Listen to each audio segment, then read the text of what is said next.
4600 വോട്ടിന് ജയിച്ച ഞാൻ പിന്നീട് 16,800 വോട്ടിൻ്റെ ഭൂരിപക്ഷമായും പിന്നീടത് 38,519 വോട്ടിൻ്റെ ഭൂരിപക്ഷമായും ഉയർന്നു. അരൂർ മണ്ഡലത്തിൽ നിന്ന് ആലുവയിലേക്ക് ആകെ ഒരു 29 കിലോമീറ്ററിന് ദൂരെ ഇതുള്ളൂ.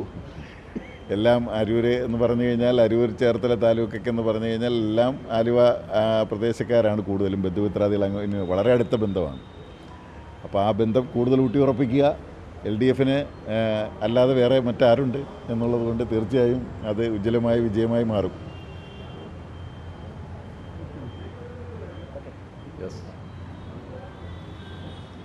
ഓക്കെ. ജില്ലയിലെ അങ്ങയുടെ ജില്ലയിലെ പ്രമുഖ നേതാവായിരുന്നു ജി സുധാകരൻ. ഇന്നിപ്പോൾ UDF പിന്തുണ കൈകൊടുക്കാൻ പോവുകയാണ് സുധാകരൻ. അങ്ങനെ ചില ഘട്ടങ്ങളിൽ ചില നേതാക്കന്മാരൊക്കെ പോയിട്ടുണ്ട്.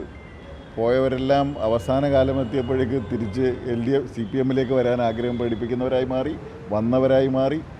അവരൊക്കെ തെറ്റ് ചെയ്തത് തിരുത്താൻ നിർബന്ധിതരായി തീർന്നു.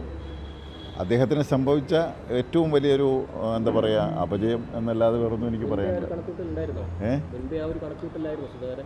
കുറച്ച് നാളായി അദ്ദേഹം അതിനു വേണ്ടിയിട്ടുള്ള തയ്യാറെടുപ്പിലായിരുന്നു. അദ്ദേഹം ഒരു നടപടി പ്രതീക്ഷിച്ചുകൊണ്ട് കുറേയധികം കമൻറ്റുകളൊക്കെ നടത്തി.